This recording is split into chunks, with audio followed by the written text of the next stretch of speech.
کہ نیکی کا تصور صحیح ہونا کس قدر اہم ہے، اس کی اہمیت کو آپ یوں سمجھیے کہ جو بھی تصور نیکی کا کسی کے سامنے ہوگا وہ اسی پر عمل کرے گا۔ اگر کوئی محدود سا تصور ہے اس کے ہاں نیکی محدود درجے میں رہے گی،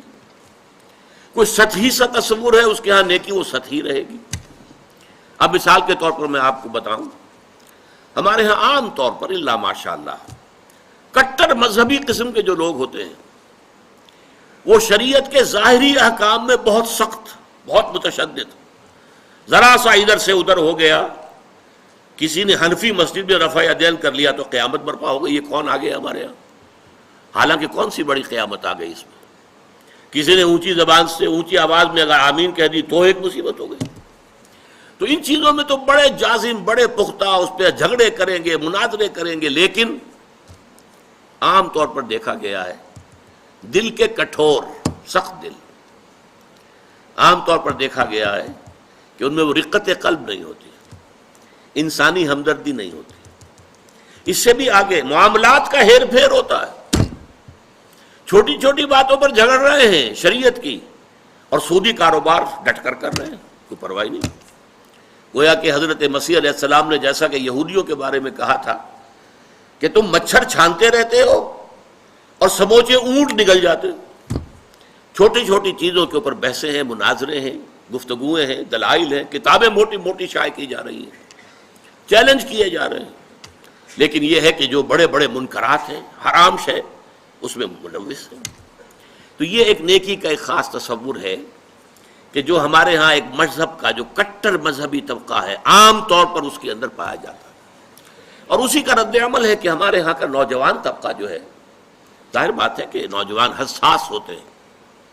بلکہ ایسے لوگوں کی اپنی اولادیں جو ہیں ان میں ایک رد عمل پیدا ہو جاتا ہے، اس لیے کہ ان سے چھپا نہیں ہوتا اپنے باپ کا کردار کہ یہ نیکی کے کس تصور پر عمل پیرا ہے، اس کا کردار حقیقتاً کیا ہے۔ اس میں ہمدردی جو ہے نوع انسان کی نام کو موجود نہیں ہے، کسی کو تکلیف میں دیکھ کر اس کا دل جو ہے دکھتا نہیں ہے، اس کا ہاتھ اپنی جیب کی طرف نہیں جاتا کسی بھوکے کو دیکھ کر۔ لہٰذا وہ جو کردار کا ایک تضاد سامنے آتا ہے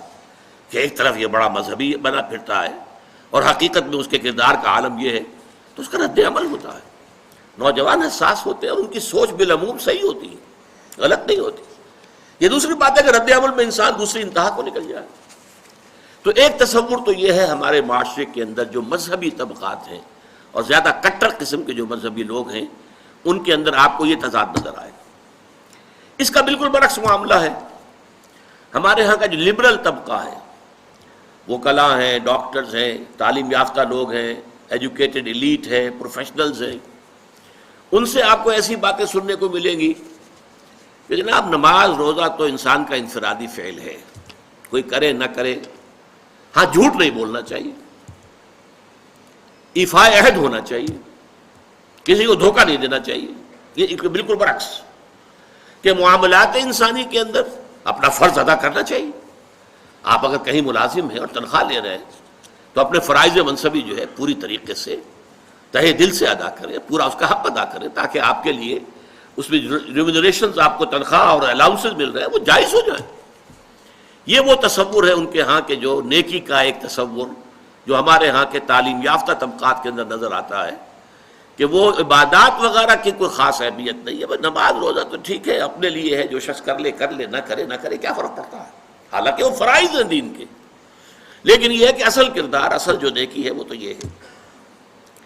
اب اس سے بھی آگے بڑھ کر میں آپ کو ایک تیسری شکل دکھانا چاہتا ہوں جو ہمارے معاشرے کے برے لوگ شمار ہوتے ہیں،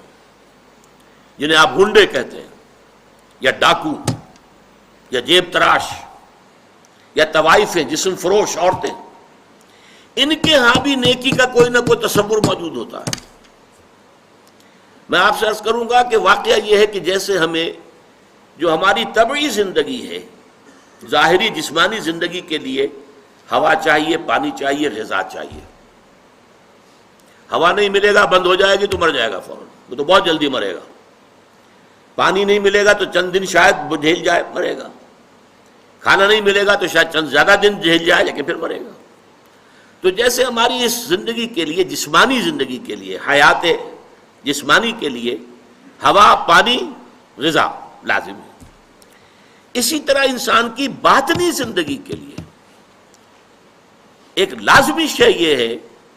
کہ وہ اپنے ضمیر کو مطمئن کرے کہ اگرچہ میں بہت برا آدمی ہوں، میں بہت برا آدمی ہوں، میرا یہ کام غلط ہے، میرا یہ لیکن میں فلاں نیکی بھی تو کرتا ہوں نا۔ وہ نیکی کے کسی نہ کسی تصور کو، تاکہ اپنے ضمیر کو مطمئن کرے۔ ضمیر کی خلش جو ہے وہ در حقیقت اس کو چین نہیں لینے دے گی جب تک کہ وہ اپنے ضمیر کی خلش کو مٹانے کے لیے کہ میں برا ہوں، ٹھیک ہے، میں ڈاکو ہوں، لیکن دیکھو میں یتیموں کی پرورش کرتا ہوں، میں تو ان لوگوں کے ہاں ڈاکہ ڈالتا ہوں نا جنہوں نے دولت کے انبار جمع کر لیے، حرام خوری کے ذریعے سے لوگوں کا خون چوسا ہے، ان سیٹھوں نے، ان کارخانے داروں نے غریب مزدوروں کے خون سے اپنے یہ محل تعمیر کیے، ہم ڈاکہ وہاں ڈالتے ہیں۔ اور یہ نادو آپ نے سنا ہوگا، یہ کہانیاں ہیں کہ اپنے اپنے علاقوں کے یہ ڈاکو لوگ جو بڑے مشہور ہوئے ہیں ڈاکو، وہ اپنے اپنے علاقوں کے بیواؤں کے سرپرست، یتیموں کے سرپرست، وہاں خیر کے کام کرنے والے، تاکہ وہ اپنے ضمیر کو مطمئن کریں کہ ہمارے ہاں اگر یہ ہے تو یہ بھی ہے، آخر ہم نے نیکی کا ایک بندوبست تو کیا ہوا ہے نا۔ اس طرح جیب تراش آپ کو مل جائے گا، ان کے ہاں بھی ایک رولز آف کانڈکٹ ہیں۔ آپ کے علم میں ہوگا کہ علاقے تقسیم ہوتے ہیں اور وہاں جتنے جیب تراش ہوتے ہیں ان کا ایک گروہ ہوتا ہے، اور ہر ان میں سے کارکن جو ہے وہ جتنی بھی جیب تراش کر کے جو رقم شام تک جمع کرے گا اسے لا کر گروہ کے پاس رکھ دینا لازم ہے۔ اگر اس میں سے کچھ رکھے گا تو بے ایمان ہے۔ یعنی جہاں تک جیب تراشی کا تعلق ہے اس میں بے ایمانی کا کوئی تعلق نہیں۔ پیشے میں عیب نہیں، رکھیے نا فرہاد کو نام، پیشہ جو ہے وہ تو پیشہ ہے ہمارا، لیکن بے ایمان وہ شمار ہوگا کہ جس نے جو بھی کمائی دن بھر کی تھی وہ ساری لا کر گرو کے سامنے نہیں رکھ دی، پھر وہ گرو تقسیم کرے گا۔ یہ ان کے ہاں کے ہیں رولز آف کانڈکٹ ہے، ان میں ذرا سا ادھر سے ادھر ہو جائیں گے آپ تو ظاہر بات ہے کہ اس میں پھر اس کو بے ایمانی کہیں گے۔ مجھے یاد آ رہا ہے ایک واقعہ، ہمارے ہاں منٹگمری میں جو اب ساہیوال کہلاتا ہے، ایک خاتون تھی، اچھے گھرانے کی خاتون تھی، لیکن برے دن ان پر آئے۔ وہ ہمارے ہاں کچھ ہماری والدہ صاحبہ مرحومہ کا ہاتھ بٹانے کے لیے آ جاتی تھی، کام کرتی تھی، والدہ ان کی کوئی مدد کرتی رہتی تھی۔ انہوں نے لا کے ایک دن ہماری والدہ صاحبہ کے پاس، مرحومہ کے پاس، اگرچہ ہمیں معلوم نہیں ہوا، کچھ زیور رکھ دیا کہ میرا بیٹا ہے، اس نے یہ زیور تیار کیا اپنی شادی کے لیے، یہ آپ اپنے پاس رکھ لیجئے، اور اس وقت فوری رقم ہمیں ضرورت ہے تو اتنی رقم خرچ دے دیجیے۔ والدہ نے دے دیا، معاملہ سمجھا جیسے کہ ہوتا ہے۔ بعد میں معلوم ہوا کہ وہ تو چوری کا مال تھا، اور اس کا بیٹا جو ہے وہ ایک طوائف کے ہاں ملازم تھا اور طوائف کی چوری کی۔ اب جب یہ معاملہ پولیس میں گیا تو پولیس کے سامنے جب یہ بات کھلی کہ مال تو ہے وہ ڈاکٹر اسرار صاحب کی والدہ کے پاس، میرے پاس آئی پولیس، میں نے کہا ہاں بھائی ہوا تو ہے، میں نے والدہ سے پوچھا، انہوں نے کہا ہاں ہے۔ وہ جا کر جو ہے وہاں پر ہم نے زیور رکھ دیا۔ وہاں میں نے دیکھا وہ طوائف وہاں موجود تھی۔ اب دیکھیے جسم فریب شہرت ہمارے معاشرے میں ہم انہیں کتنا گھٹیا سمجھتے ہیں، لیکن وہاں وہ دھڑلنے سے بات کر رہی تھی کہ جیسے وہی کہ پیشے میں عیب نہیں، رکھیے نہ فرہاد کو نام، یہ تو پیشہ ہے نا۔ اس نے اس لڑکے کے بارے میں کہا جی بڑا ہی چنگا لڑکا سے ہی بڑا کم کرتا رہا، پتہ نہیں کب بندہ جو ہے وہ بے ایمان بندے دیر ہی نہیں لگی۔ اب وہ بے ایمان اب ہوا جبکہ اس نے چوری کی، ورنہ ساری ایمانداری ان کے گھر کے اندر چل رہی تھی، پورا جو اس کا پروفیشن تھا اس میں بھی کوئی بری بات نہیں تھی۔ اور یہ آپ کو معلوم ہے کہ یہ طوائفیں جو ہے جب محرم کے دن آتے ہیں، تعزیے نکلتے ہیں، تو کالے کپڑے پہن کر جلوسوں کے ساتھ جانے والیاں، پھر یہ کہ سبیل لگانے والیاں، اور یہ کہ جو ہمارے ہاں اولیاء اللہ کے مقابر ہیں ان کے جو بھی مزارات ہیں ان پر جب عرس ہوتے ہیں تو وہاں جا کر دھمال کھیلنے والی ہیں، یہی ہے نا۔ وہ کام نیکی کا کر رہی ہیں، فلاں بزرگ کے ہاں جا کے گئی ہیں نا، وہاں جا کر دھمال کھیلا ہے، وہ تو اصل میں اپنے بزرگ کے ساتھ عقیدت کے حوالے سے کیا ہے، یا یہ کہ